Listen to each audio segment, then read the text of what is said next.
j'avais rodé un peu post Instagram. Le premier, c'était en avril de cette année. Ouais. T'as commencé à te décider quand sur ce projet, genre peut-être février, même pas encore avant. J'ai eu la genèse vraiment du projet début février et j'ai décidé vraiment de me lancer. En fait, moi, ça a été très simple. Je me suis dit, je veux faire un Nutella mais version sain, grosso modo. Ouais. Ça a été très clair dans ma tête et je me suis dit, je prendrai le temps qu'il faudra, je ferai les tests qu'il faudrait. Je persévérerai comme je persévérerai, mais j'y arriverai. Et disons que fin février, j'ai commencé les tests. Vraiment, je te raconte pas, je me suis fait larguer le 28 février. Le lendemain, j'ai commandé à mes sœurs. 3 jours après, je commençais les Attends, tests. tu t'es fait larguer genre en mode relation? Ouais, Ah ok. après 3 ans de relation. Du coup, ça a été un déclic, hein, pour moi, ça a été vraiment le tac qui m'a dit, Ah, des ok, trucs comme ça, vas-y, let's go, y a rien fonce. de mieux. Et du coup, je me suis vraiment enterré là-dedans et ça a été mon goût. Alors, ça a pas été mon driver en mode, non, pas du tout, mais ça a été vraiment Motivation mon déclic à supplémentaire, ouais. moi. Ouais, ça a été mon déclic à moi de me dire, ok, c'est maintenant que la vie t'offre la chance de t'investir à 100% sur un projet qui tient à cœur, qui va te permettre aussi de boucler la boucle par rapport à l'anorexie, par rapport à tout ça, parce que, tu vois, moi, genre, il y a beaucoup de gens qui ont négligé ça, mes parents, ils étaient là sans être là, tu vois, il y a beaucoup de gens qui ont négligé ça, et même si aujourd'hui j'ai traité ça, pour moi, c'est boucler la boucle en me disant, genre, le petit Théo, genre, il serait trop fier de aujourd'hui Théo qu'il est, par Hum. rapport au fait que il mange des pâtes à tartiner, comme il veut, chaque jour, sans culpabiliser, et je veux que les mêmes personnes soient dans la même optique que moi. Et pour moi, c'était vraiment un truc, c'était vraiment mon truc égoïste à moi de me dire, putain, je boucle la boucle par rapport à un propre projet. Et de là, en fait, ça a commencé. Alors moi, j'ai bossé dessus de février à mai sans poster sur les réseaux, et j'ai commencé un petit peu à documenter le truc, tu vois, en fin avril, pour un petit Hum. peu faire un bulletin public, parce que bah au départ, en fait, j'avais pas beaucoup à documenter. Je testais mes recettes, mais du coup, c'était un peu catastrophique. Je savais pas trop comment documenter ma marque, j'avais pas de charte graphique, j'avais personne qui m'aidait. Et de fil en aiguille, en fait, ça s'est vraiment fait comme ça. Et j'ai continué parce que je me suis dit, bah, ce serait cool un petit peu de mettre les gens un petit peu dans le projet et de leur dire, putain, il y a un mec qui se lance à faire des pâtes à tartiner. Il veut détrôner Nutella, mais il se prend pour qui, lui, en fait, là, tu vois? Outsider, hein.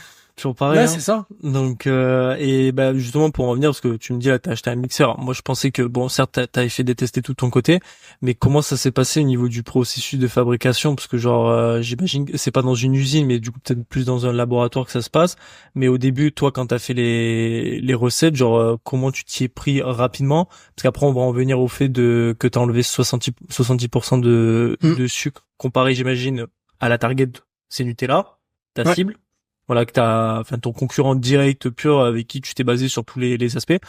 Comment t'as procédé pour lancer la fabrication d'une pâte à tartiner? Parce que moi, je pense au labo, je pense aux normes, je pense à tout ça. Comment tu t'es documenté, récupéré les sources? J'imagine que t'as pas acheté un brevet, quand même pas.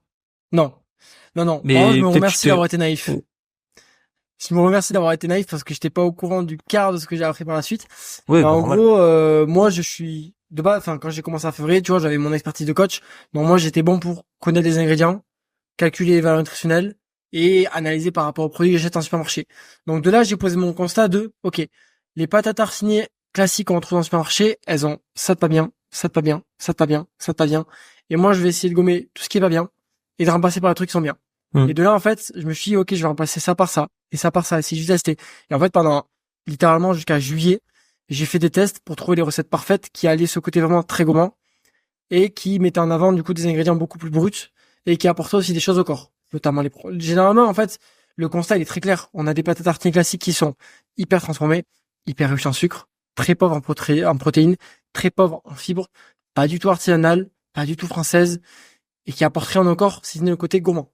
Donc moi j'ai voulu gommer tout ça en fait et juste apporter quelque chose de différenciant et du coup j'ai vraiment testé chez moi de A à Z jusqu'en juillet et du coup, pour en revenir par rapport à tout ce qui est hygiène, laboratoire, etc., moi j'ai la chance de travailler avec des denrées qui sont végétales parce que mes pâtes à tartiner sont véganes. C'était un souhait pour un petit peu rendre accessible la chose. Hmm. C'est vraiment un truc qui est important pour moi de rendre accessible. C'est vraiment une valeur hyper importante. Que ce soit accessible sur le goût, tu vois, c'est pour ça qu'il n'y a pas de compromis sur plaisir. Accessible en termes de prix, c'est pour ça que j'ai décidé de moi tout faire pour proposer une alternative qui est quand même abordable et accessible du coup au niveau de l'offre, dans le sens où c'est sans gluten et vegan pour que tout le monde puisse en manger. Et si tu veux, la législation elle est un petit peu plus souple par rapport à ça parce que j'ai moins de règles entre guillemets par rapport au fait que ce soit végétal et que ce soit pas des produits frais mais des produits secs. Par contre, j'ai quand même passé une formation en hygiène que j'ai passé récemment pour un Oui. petit peu expertiser un petit peu mes connaissances par rapport à l'hygiène. et je me dois d'être dans l'obligation, si tu veux, de respecter toutes les normes que j'ai appris lors de cette formation-là. Mais par contre, j'ai très bien la possibilité de soit louer un local en créant mon atelier. Je peux très bien aussi faire déléguer la production ou je peux l'internaliser moi-même en créant mon atelier, tu vois, à la maison. C'est tout à fait possible. Tant que je respecte tous les process d'hygiène que moi, j'ai appris et que je connais et que je sais mettre en place, il y a aucun problème. En fait, la législation t'oblige à avoir une obligation de résultat. C'est-à-dire que le produit fini que tu sors, alors, outre toutes les règles que par rapport au packaging, les valeurs nutritionnelles, où c'est que c'est fait, ça, c'est des choses qui sont supplémentaires. Mais sur le point final du produit, tu es obligé d'être en résultat, c'est-à-dire que la finalité, c'est que tu n'intoxiques pas les gens, c'est que tu ne mettes pas en péril la santé des gens. Voilà. Après, les moyens que tu emploies, tu peux prendre n'importe quel moyen. Je peux très bien choisir d'avoir un frigo, une pièce, tu vois, que je climatise de fou, ou alors juste stocker sans frigo. Tant que mon produit fini n'est pas dangereux et que du coup, Il a un bon taux de le consommateur, conservation, tout ça. exactement, il y a aucun problème. Et forcément, sur des pâtes à tartiner, je suis sur un produit qui se consomme très vite parce qu'elles sont délicieuses. Je suis aussi sur un produit qui n'a pas de produit frais. Donc forcément, pas de produit frais, conservation en température ambiante, il n'y a pas de problème, même après ouverture. Et aussi, c'est des produits qui sont vraiment très riches en matière grasse, ce qui fait que tu as beaucoup moins de chances que des bactéries se déploient là-dedans parce qu'il n'y a pas beaucoup d'air et il n'y a pas beaucoup d'humidité. Ça, les gens ne le savent pas. Moi, je l'ai appris en formation hygiène. Mais pourquoi les beurres de l'oléagineux et les pâtes à tartiner se conservent pendant des années? C'est parce qu'il n'y a pas beaucoup d'air et d'humidité. Ce qui fait que c'est pas un environnement qui est vraiment hyper favorable au développement des bactéries. Tu vois, c'est des choses que j'ai appris par la suite. Et c'est pour ça que je te disais, je me remercie d'avoir été naïf. Parce que moi, quand je me suis lancé en février, bon, moi, j'étais là, ouais, bon, je vais faire ça, mais je réfléchissais pas derrière, tu vois. Et en fait, c'est petit à petit où je me suis dit, ah ouais, le kilo de noisettes, il est à 12 €. Mais si je fais déléguer à une usine qui va me faire les pâtes à tartiner, ça va me revenir tant. Et du coup, en prix de vente, ça va me revenir tant parce qu'il faut quand même que je fasse des marges. Mais du coup, ça veut dire que le consommateur va le payer tant. Attends, mais comment ça va être possible pour eux? Donc, j'ai décidé d'internaliser. Pareil par rapport à, tu vois, à l'hygiène. Ah ouais, la législation, elle est plus souple par rapport au fait que ce soit végétal. Ça veut dire que du coup, je pourrais quand même faire mon atelier moi-même et ça me reviendra moins cher que de déléguer. Tu vois, des prises de conscience comme ça, avec les infos que j'ai accumulées sur le tas et que j'ai un petit peu validé grâce à cette formation d'hygiène.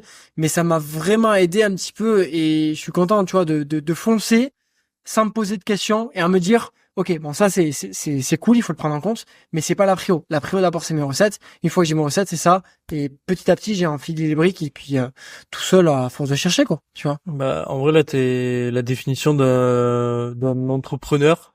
Parce que c'est Ouais. clairement ça, t'as ton idée, tu vas un peu tête baissée. Bon, j'imagine t'as fait ta petite analyse de marché, tu t'es dit, bon voilà, certes, je vais Oui, faire une ça pâte à oui. tartiner. Si la pâte à tartiner, c'était plus, en raccord, t'aurais peut-être fait, je sais pas, genre, la meilleure sauce ketchup, 0 calorie, tu vois, je dis une connerie. Donc voilà, donc t'as fait un peu ton étude et clairement bah oui, t'as bien raison en fait mec de faire comme ça. Enfin genre c'est pas moi qui vais te l'apprendre. Je pense que tous les entrepreneurs que t'as dû écouter ou regarder tout sur YouTube, ils te le disent tous. C'est t'as une idée, tu fonces, tu vas bootstrap comme on dit un peu sur les startups. Tu vas bootstrap au fur et à mesure et s'il faut prendre de grosses décisions comme tu as fait de internaliser. C'était ma question d'ailleurs. Je me suis dit mais attends mais il fait ça où genre j'imagine au début il a testé un peu sa recette, voilà mixeur et tout ça pour moi c'était logique. Après tu t'en as dit déjà à peu près de voilà combien il fallait et tout. Après bon je pensais pas que c'était aussi pas peu réglementé mais où tu pouvais quand même faire les choses de ton côté et tant que le produit voilà ça j'imagine le produit final il est bon pour les gens déjà de base plus il a aucun aspect négatif enfin du moins le moins possible. Après on peut pas contrôler toutes les pathologies et tous les ressentis de chacun. Bah, en vrai, ouais, tu peux faire les choses. Mais tu vois, ma question, bon, tu t'as un peu répondu par rapport au fait qu'il y a très peu d'air, etc. C'est enlevé 70% de sucre sur une pâte à tartiner. Donc ça, c'est top. Mais le sucre est un conservateur. Comment, genre en mode, est-ce que t'as fait un test sur ça? Genre peut-être que t'avais ton produit final et tu l'as consommé peut-être pendant plusieurs mois pour être sûr qu'il dérive pas à une température ambiante. Enfin, comment t'as essayé de gérer ça au mieux? Parce que je sais que le sucre c'est quand même hyper important. C'est pour ça que il y en a autant dans le Nutella et que le pot peut durer des mois et des mois. Bah, en fait, si tu veux, moi, je suis parti aussi de ma volonté de faire un produit qui est artisanal, qui est fait en France et qui est fait ouais, par moi, entre guillemets, qui internalise. Donc, dans tous les cas, bah, si tu veux, la date, elle sera plus courte que la majorité des industriels. Après, sur le côté que le sucre est un conservateur, c'est sûr que c'est un conservateur naturel. Néanmoins, si tu veux, sur une pâte à tartiner, le sucre va t'aider un peu à conserver, mais pas tant que ça. Et Ok, du coup, ben, je moi, croyais, en ouais. fait, si tu veux, J'ai pas réfléchi par rapport à la conservation. Je me suis dit, je vais faire sans additifs, sans conservateur, sans truc bizarre, parce que c'est pas nécessaire. Et surtout, en fait, je me suis dit, au pire, je mettrai une date qui est un peu plus courte, mais dans tous les cas, mes recettes, elles seront tellement gourmandes que les gens la défonceront en 3 jours, tu vois. Et c'est ce qui se passe dans la majorité des cas. Et si tu veux, par rapport aux dates, etc., et par rapport aux tests, effectivement, moi, j'ai testé de mon côté en faisant des pots un petit peu, tu vois, avec une hygiène un peu laxiste, volontairement, pour voir ce que ça donnait, tu vois. J'ai pas eu de pépin, et la prochaine étape que je compte faire dans le futur, quand j'aurai les fonds, ce sera de authentifier ça avec un laboratoire. Mais pour l'instant, tu vois, en laissant des pots pendant des mois, j'ai eu zéro problème. La seule chose que j'ai eu, c'est naturel, c'est l'huile qui est remontée parce qu'il y a beaucoup plus de fruits secs que dans n'importe quelle autre pâte à tartiner. Et ça, c'est tout à fait normal. Mais sinon, j'ai eu aucune dégradation de la pâte à tartiner. Et ça, c'est cool, tu vois, parce que, ça prouve que tu peux très bien faire quelque chose d'artisanal, qui est de qualité, qui est très bien traçabilisé,